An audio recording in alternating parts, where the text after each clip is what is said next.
My presentation title is Oscillation Frequencies of Two Delta Scuti Stars, KIC 4077032 and KIC 8623953.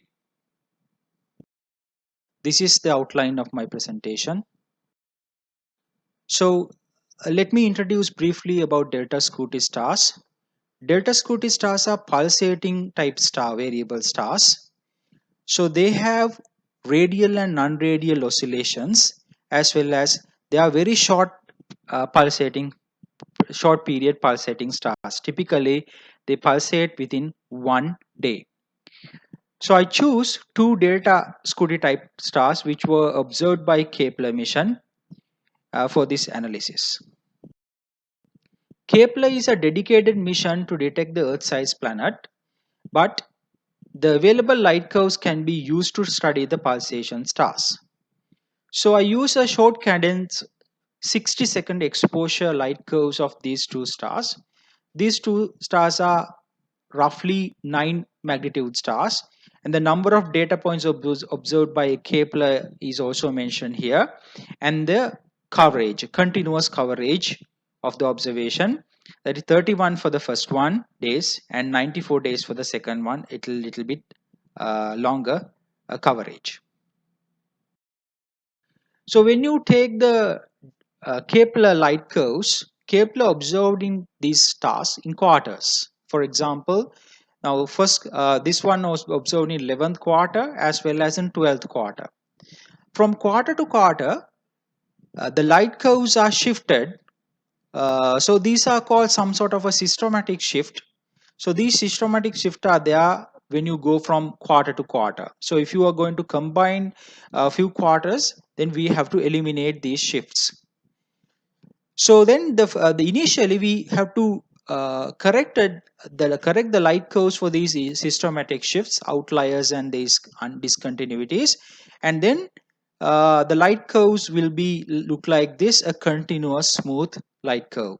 So before the frequency analysis, we have to prepare the light curves like this.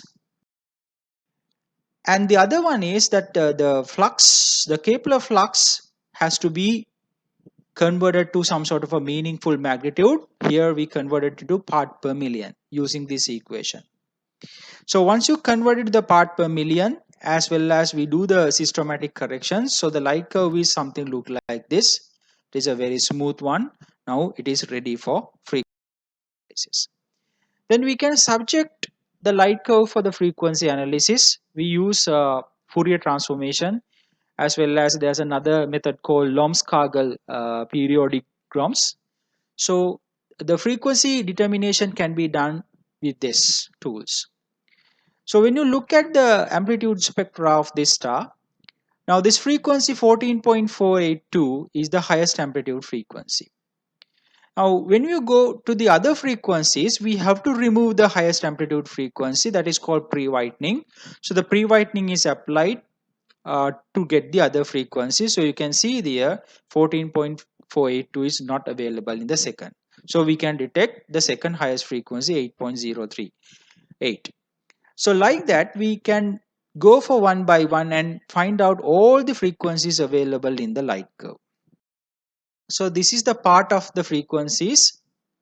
First 18 frequencies I have listed here. So the frequency and the amplitude also here you can see. F1, F2 like that. Now we have to determine whether they are radial or non-radial.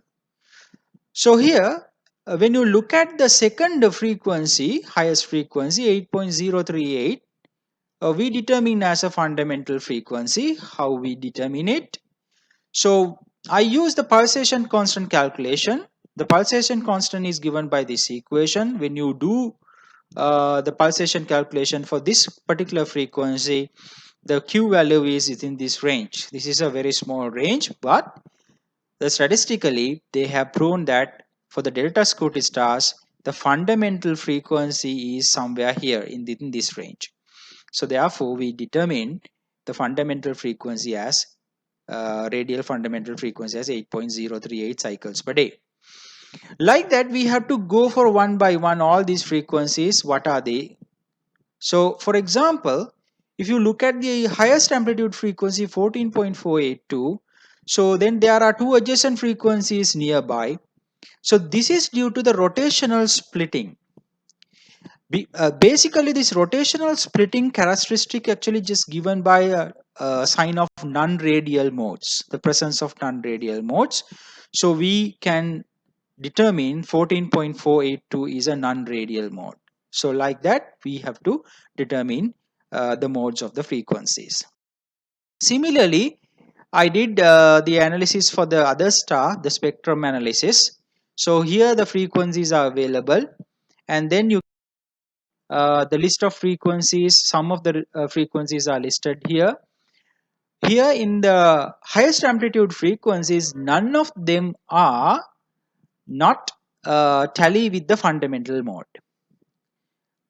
So the Q value is also calculated, but none of them are tally with the fundamental radial mode. So, but they also show some sort of a characteristic of rotational splitting. So we can suspect that this frequency like 27.257 is a non-radial mode. But when you go down in the frequency table, F11, 11.74 cycles per day, the frequency when you get the Q value, this is close to the fundamental radial mode. But surprisingly, this fundamental radial mode, this frequency is a very low amplitude frequency.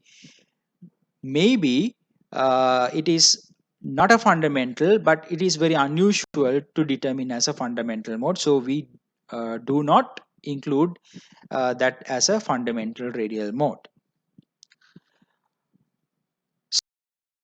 This is the conclusions about my presentation. We determine few frequencies in these two stars, and we conclude that 8.038 cycles per day is the fundamental radial mode of KIC 4077. So the other frequency like 14.482 we identified as a non-radial dipole mode, and that will actually show the availability of radial and non-radial modes of the Delta Scuti stars. Similarly, we try to determine the fundamental mode, but we could not identify any radial fundamental mode successfully in KIC 60, 86, 23, 94. But we again find out some non-radial modes in that. So that is the conclusion of this analysis. Thank you.